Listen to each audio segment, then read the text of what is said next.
سر کچھ کوشچنز ہیں جو کہ محفل نعت سے متعلقہ ہیں. پہلے تو یہ بتائیے کہ محفل نعت کروانا جس میں مختلف نعت خواں حضرات کو بلایا جاتا ہے یہ درست ہے, کروائی جا سکتی ہے؟ دیکھیں, نعت والے مسئلے میں صرف ایک چیز کا خیال رکھیں کہ مطلب نعت جو ہے وہ شہرت کے لیے یا مال کمانے کے لیے محفلیں نہ کروائی جائیں. واقعی نبی صلی اللہ علیہ وآلہ وسلم کی محبت میں ہو. بخاری و مسلم حدیث ہے, سیدنا حسان ابن ثابت نبی صلی اللہ علیہ وآلہ وسلم کے لیے نعت یا اشعار کہا کرتے تھے, اور آپ نے کہا اے اللہ روح قدس کے ذریعے حسان کی مدد فرما. آپ نے دعا فرمائی ہے, ممبر پہ بٹھایا ہے. لیکن وہ یہ جس طریقے سے آج کل وہ نوٹ نشاور کر رہے ہوتے ہیں, اور نعت خان آپ کو پتہ ہے پہلے اسسٹنٹ رکھے ہوئے ہیں. بعض نعت خان ہیں جو 1-1 لاکھ روپیہ ریٹرن ٹکٹ کے ساتھ لے رہے ہوتے ہیں. اس طرح کے جو نعت خان ہیں وہ نعت پڑھنے تو نہیں آ رہے ہیں, وہ تو اپنا ایک کمائی کا معاملہ کرنے جا رہے ہیں. تو ان کو میرا خیال ہے اسی میں لینا چاہیے, وہ ایک کمائی والا معاملہ ہے, باقی نعت کا تو ان کے ساتھ کوئی تعلق نہیں ہے. اور دوسری چیز یہ دیکھنی چاہیے کہ نعت میں شرکی الفاظ نہ ہو. یہ خود فتاوی رضویہ میں احمد بریلوی صاحب نے لکھا ہے کہ میں اکثر نعت لکھے ہوئے لوگوں کی نعتیں نہیں سنتا ہوں, کیونکہ نعت لکھنا پل صراط پر چلنے کی مانند ہے. کہ یہ احمد بریلوی صاحب کہہ رہے ہیں کہ ذرا سا ادھر ہو گیا تو گستاخی اور ذرا سا ادھر ہو گیا تو شرک. حالانکہ خود ان سے کئی جگہ ہو گیا ہے گستاخی والا معاملہ بھی اور شرک والا معاملہ بھی. مثلا یہ جو انہوں نے کہا کہ کس کو دیکھا, یہ موسیٰ سے پوچھے کوئی آنکھ والوں کی ہمت پہ لاکھوں سلام. تو موسیٰ علیہ السلام کو ٹانٹ کیا انہوں نے کہ موسیٰ تو نہیں دیکھ سکا اللہ کو, نبی علیہ السلام نے دیکھا. اور آپ صلی اللہ علیہ وسلم نے اس طرح کی تعریف بیان کرنا جس میں دوسرے نبی کی تذلیل ہو. بخاری مسلم میں حدیث ہے مجھے یونس علیہ السلام پہ بھی فضیلت مت دو. ایک تو فضیلت ہے وہ ہے تلک الرسل فضلنا بعضهم علی بعض, آپ صلی اللہ علیہ وسلم امام الانبیاء ہیں. بخاری مسلم میں حدیث ہے میں تمام اولاد آدم کا سردار ہوں, علیحدہ چیز ہے. لیکن دوسرے کو نیچا کر کے آپ کو اوپر کرنا اس کی اسلام میں اجازت نہیں. اس قسم کی نعتیں نہ ہو, اور مرد و عورت کا اختلاط نہ ہو, اور باقی جو یہ ڈسکو معاملات جو چل رہے ہیں یہ نہ ہو, اور مطلب کوئی امرد نہ ہو, یعنی بہت چھوٹے بچے اور وہ اس طرح کے ایشوز نہ ہو. ان ساری چیزوں کے ساتھ محفل نعت کے لیے بھی میرا یہ موقف ہے, اور قرات کی محفلوں کے لیے بھی یہی موقف ہے. اور پوری رات کے لیے نہیں ہونی چاہیے, دن کے وقت کریں اور رات کو بھی کریں, 1.5-2 گھنٹے کے لیے کریں. پوری رات کے لیے کرتے ہیں وہ لوگ, صبح جا رہے ہوتے ہیں اذانوں کے وقت گھر جا رہے ہوتے ہیں, کوئی 2-4 ہمارے جیسے ہوتے ہیں جو نماز پڑھنے کے لیے جا رہے ہوتے ہیں. تو اس طرح کی چیزیں نہیں ہونی چاہیے. سر اس حوالے سے ایک کانسیپٹ بھی پایا جاتا ہے کہ نبی صلی اللہ علیہ وآلہ وسلم اس محفل نعت میں تشریف لائے ہوئے ہیں. یہ کانسیپٹ عموماً پایا جاتا ہے جو کرواتے ہیں. اب اس میں 2 چیزیں ہیں. اگر تو نبی صلی اللہ علیہ وآلہ وسلم خود تشریف لائے ہوئے ہیں تو کیا ان کی موجودگی میں اس طرح کی محفل نعت کے جس میں آوازوں کا بلند ہونا ہوتا ہے اور نوٹ نشاور کیے جاتے ہیں اور سپیکرز لگے ہوئے ہیں, کیا یہ آوازوں کا بلند کرنا اگر وہ آئے ہوئے ہیں اور نعرے بازی ہونا, کیا یہ سورہ حجرات کی آیات کو اپنے پہ فٹ کرنا نہیں ہے؟ لا ترفعوا اصواتکم فوق صوت النبی. اور اگر وہ آئے ہوئے ہی نہیں ہیں اس محفل میں تو پھر وہ جو کانسیپٹ ہے لوگوں کا کہ جی نبی صلی اللہ علیہ وسلم آئے ہوئے تو پھر وہ جھوٹا ہو جاتا ہے. دونوں صورتوں میں خرابی ہی خرابی نظر آتی ہے. یہ بالکل آپ حقی والی بات کر رہے ہیں نا, اینٹی وینم والی بات ہے, الزامی جواب ہے. بالکل صحیح ہے کہ اگر نبی علیہ السلام وہاں پہ موجود ہیں تو آوازوں کا بلند کرنا اور ہاؤ کے اتنے اونچے نعرے لگانا تو صراحتاً گستاخی ہے. ایون آج بھی روزہ رسول کے اوپر صلی اللہ علیہ وآلہ وسلم یہ جعلی شریف کے اوپر آیت لکھی ہوئی ہے, ان الذین یغضون اصواتهم عند رسول اللہ, بے شک وہ لوگ جو رسول اللہ کے حضور اپنی آوازیں پست رکھتے ہیں انہی کے دل اللہ نے تقوی کے لیے چنے. اور صحیح بخاری میں آتا ہے یہ حضرت ابو بکر اور عمر آپس میں لڑ پڑے تھے حضور کی موجودگی میں کسی ایک ایشو کے اوپر جس پہ یہ آیات نازل ہوئی تھی. حضرت ابو بکر عمر کو کہا گیا کہ آپ کی آوازیں بھی بلند ہوئی تو اعمال اکارت ہو جائیں گے. تو یقیناً آپ صلی اللہ علیہ وسلم کے بارے میں اگر کسی نے یہ عقیدہ رکھا ہوا ہے تو پھر ان کو تو یہ پوچھنا چاہیے کہ آپ یہ حرکت کیوں کرتے ہیں. ویسے تو یہ عقیدہ ہی باطل ہے. اچھا, آپ وہ ان سے پوچھیں گے, وہ کہیں گے نہیں ہم یہ نہیں کہتے کہ خود آئے ہیں, وہ کہتے ہیں وہاں پہ بیٹھے ہوئے جیسے آپ ٹی وی اسکرین پہ دور سے دیکھ رہے ہیں وہ فزیکلی موجود نہیں ہے. حاضر و ناظر کا کانسیپٹ وہ کہتے ہیں وہاں پہ بیٹھے ہوئے مشاہدہ کر رہے ہیں. میں کہتا ہوں جی نبی علیہ السلام مجھے یہ یقین ہے کہ مجھے بیٹھے ہوئے وہ دیکھ رہے ہیں, تو مجھے تو اس طرح کی حرکتیں پھر بھی نہیں کرنی چاہیے.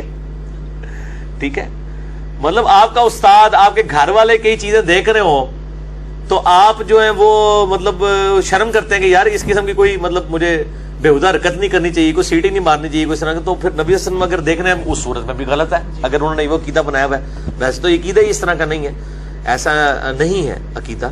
باقی ہمارا درود السلام آپ صلی اللہ علیہ وآلہ وسلم تک پہنچتا ہے فرشتوں کے ذریعے، اللہ تعالیٰ پہنچاتا ہے جس طریقے سے بھی، ہم اللہ ہی کو کہتے ہیں اللہم صلی علی محمد وعلی آل محمد. تو بالکل یہ گستاخانہ ہے، قبر رسول کے سامنے آواز بلند کرنا بھی گستاخانہ ہے، عمل ہے اور اس سے بچنا چاہیے. بالکل جی، ہم تو کہتے ہیں. اور مسجد کی بھی گستاخی ہے، مسجد میں دیوار ڈالنا بہت اونچا. بلکہ آپ کے فیصل آباد سے ایک آئے، وہ بھائی ریورٹ ہوئے تھے، وہ مجھے بتانے لگے کہ میں پہلے ایک بہت بڑے پیر صاحب کے ساتھ یعنی ریلیٹڈ تھا، تو ہم نے قوالی کا ایک پروگرام کیا. وہ کہتے ہیں وہ پورے ہم نے ٹینٹ وغیرہ لگائے، یعنی مسجد کے باہر تھا پروگرام. اتنی شرم و یہاں ہے، مسجد کے اندر نہیں کرتے ہیں یہ اس طرح کی حرکتیں. وہ کہتے ہوا یہ کہ پھر وہ بارش ہو گئی. وہ کہتا ہے میرے پاس مسجد کی چابی تھی، میں نے جا کے مسجد کا دروازہ کھولا اور میں نے کہا پیر صاحب کوئی مسئلہ نہیں ہے، اگر باہر نہیں ہو رہا تو ہم مسجد کے اندر پروگرام کرا لیتے ہیں قوالی کا. وہ کہتا ہے کیوں مروان لگاؤ بھائی؟ کہتا ہے میں نے کہا کہ یہ اگر نیکی کا کام ہے تو مسجد کے اندر بھی ہو سکتا ہے، یہ تو نہیں ہے کہ مسجد کے اندر اگر نیکی کا کام کریں گے تو گناہ ہے. تو اتنی شرم و حیا ان کے اندر بھی ہے. وہاں سے وہ سوچنا شروع ہوا، اللہ تعالیٰ نے اس کو ہدایت تک پہنچایا کہ یار اگر یہ کام مسجد میں نہیں ہو سک رہا تو یہ پھر نیکی کا کوئی کام نہیں ہے. تو وہ مطلب دماغ کی عقدہ کھل گیا نا وہاں سے.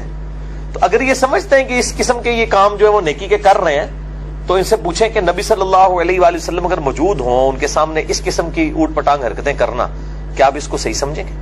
تو پتہ چل جائے گا غلط. سورہ حجرات کی جو آیت ابھی آپ ریفر بھی کیا، اس میں یہ ایسا ہے کہ ایک تو کہا گیا کہ اونچی آواز نہ کرو، اور دوسرا یہ ہے کہ ایک دوسرے کا نام لے اس میں اور نہ ان سے اونچی آواز سے بات کرو جیسے آپس میں ایک دوسرے سے کرتے ہو. جب ہم آپس میں ایک دوسرے سے بات کرتے ہیں تو ہم ایک دوسرے کا نام لیتے ہیں. تو کیا نبی صلی اللہ علیہ وآلہ وسلم کا نام مبارک محمد یہ لیا جا سکتا ہے؟ آپ کو پکارنے کے لیے نہیں لیا جا سکتا کہ یا محمد جی یا رسول اللہ کہا جائے گا. نماز میں بھی ہم کہتے ہیں السلام علیکہ ایھا النبی، یا نبی اللہ یا ایھا النبی کہا جائے گا. اور یہ حقیقت ہے کہ صحابہ کرام آپ صلی اللہ علیہ وسلم کو نام سے نہیں پکارتے تھے انہی آیات کی وجہ سے.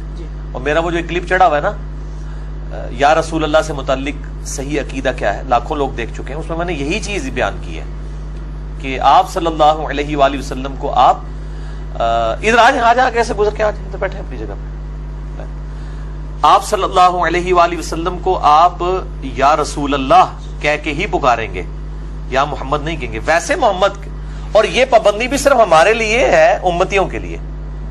بخاری مسلم میں حدیث ہے کہ جو حدیث شفاعت ہے اس میں اللہ تعالیٰ فرمائے گا کہ اے محمد اپنا سر اٹھاؤ. انہوں نے اللہ پہ بھی پابندی لگا دی ہے، کہتے ہیں اللہ بھی نہیں یا محمد کہتا. قرآن میں واقعی کہیں نہیں کہا لیکن حدیث میں یا محمد موجود ہے، بخاری مسلم میں موجود ہے. اللہ پہ کوئی پابندی نہیں، اللہ کے تو بندے ہیں. تو یہ بھی دوسری ایکسٹریم ہے. اسی لیے کئی مسجدوں میں بریلویوں کی یا محمد لکھا ہوا ہے ساتھ، تو دوسرے لوگ پھر کہتے ہیں یا محمد نہ لکھیں یا رسول اللہ لکھیں اگر آپ نے لکھنا ہے. ہمارے نزدیک تو مسجدوں کے اوپر اس طرح کی کوئی چاکنگ ہونی ہی نہیں چاہیے، کسی قسم کی بھی چاکنگ. مطلب میں نہیں اس کو صحیح سمجھتا کہ مسجد کو، خود بہار شریعت میں مفتی امجد علی صاحب نے لکھا ہے کہ دیوار جو ہے وہ زمین کے حکم میں داخل ہے. تو اس کا مطلب دیوار پہ جو آیت بھی لکھی ہوگی نا تو زمین پہ لکھ دی آپ نے. اسی لیے جو دعوت اسلامی والے ہیں نا وہ چاکنگ نہیں کرتے ہیں، وہ فریم بنا کے لٹکاتے ہیں، اور ہم نے بھی فریم ہی لٹکائی ہوئی. آپ دیکھیں وہ کہتے ہیں اگر آپ دیوار کے اوپر لکھ دیں گے نا دیوار زمین کے حکم میں داخل ہے، وہ گستاخی ہے. دیکھو نا دعوت اسلامی نے چیزاں جیسی سیکھی ہیں نا. پھر اچھی بات کہیں سے بھی ملے لے، ہم تو خیر ڈگر یعنی مختلف ڈگر کا پانی پیے ہوئے تو ہم نے وہ چیزیں لی ہیں. کبھی کوئی چیز ڈائریکٹ نہ لکھی جائے دیوار کے اوپر.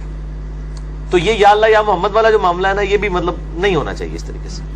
اچھا سر، ایک سوال یہ ہے کہ قرآن کہتا ہے کہ اللہ تعالیٰ فرش پر ہے، اور آپ بھی اکثر ترجمہ کرتے ہوتے ہیں کہ قرآن عرش پر ہے. الرحمن علی العرش استوى، اور اللہ تعالیٰ کا عرش پر ہونا اس کی شان کے لائق ہے. اکثر دعاؤں میں نبی صلی اللہ علیہ وآلہ وسلم کو دعا ختم کرتے ہیں تو زینت عرش ہی لفظ استعمال کیا. غلط ہے، یہ لوگوں نے خود بنایا ہوا ہے. آمدہ بریلوی صاحب نے بھی نعت کہی ہے عرش حق ہے مسند رفعت رسول اللہ کی، دیکھنی ہے حشر میں عزت رسول اللہ کی. وہ کہتے ہیں کہ اللہ کا جو عرش ہے یہ نبی صلی اللہ علیہ وسلم کی مسند ہوگی. حالانکہ قرآن تو کہتے ہیں عسیٰ ان یبعثک ربک مقاما محمودا، مقام محمود نبی صلی اللہ علیہ وسلم کی رفت کا مقام ہے، عرش الہی نہیں ہے. تارو جمیل صاحب بھی کر رہے ہوتے ہیں کہ جی وہ نبی صلی اللہ علیہ وسلم عرش پہ، اور پھر وہ کہتے ہیں جی وہ جوڑوں سمیت چلے گئے، اور یہ اس قسم کی باتیں لوگ کر رہے ہوتے ہیں.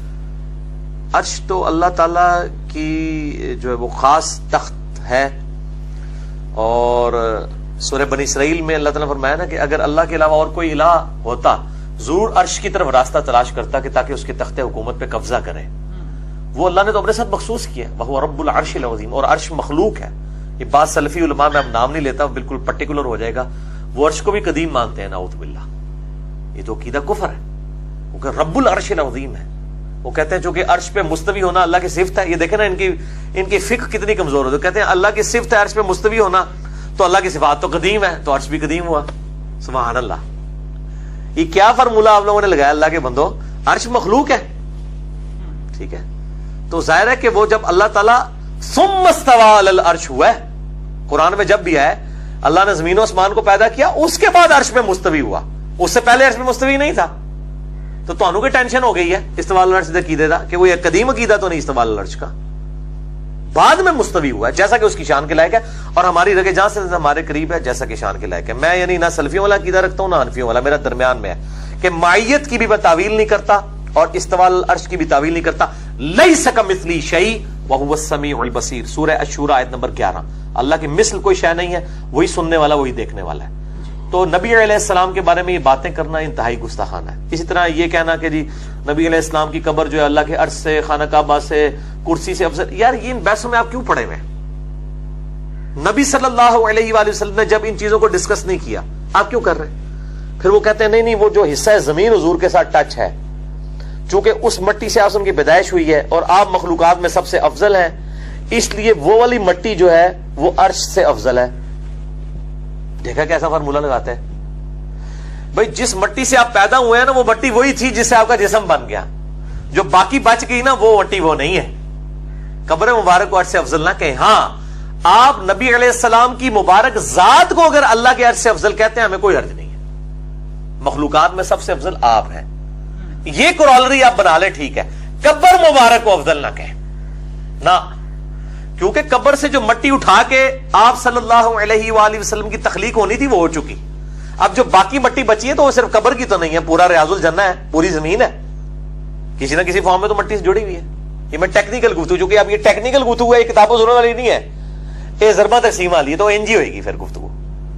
تو آپ یہ بات کریں, بالکل ٹھیک ہے, اشرف المخلوقات آپ صلی اللہ علیہ وآلہ وسلم ہے, اجماع ہے. باقی قبر مبارک کے بارے میں یہ بات کرنا, تو اس سے تو پھر وہ کل کو کوئی کہے گا جی چونکہ اب قبر افضل ہے خانہ کعبے سے, لہذا جب کعبے کا طواف ہو سکتا ہے پھر قبر کا بھی ہو سکتا ہے. قرآنری تو ماشاءاللہ ہمارے بریلوی بھائی پھر بنا دیں گے, اور یہ عقیدہ المہند المفند میں دیوبندیوں نے لکھا ہے, اور یہی عقیدہ جو ہے وہ بہار شریعت کے اندر بریلویوں نے لکھا ہے, یعنی متفقہ عقیدہ بنایا. جب دلیل پوچھتے ہیں کہتے ہیں آپ گستاخ رسول ہیں, سوال گندم جواب چنا. تو اس قسم کی انہوں نے باتیں بنائی ہوئی.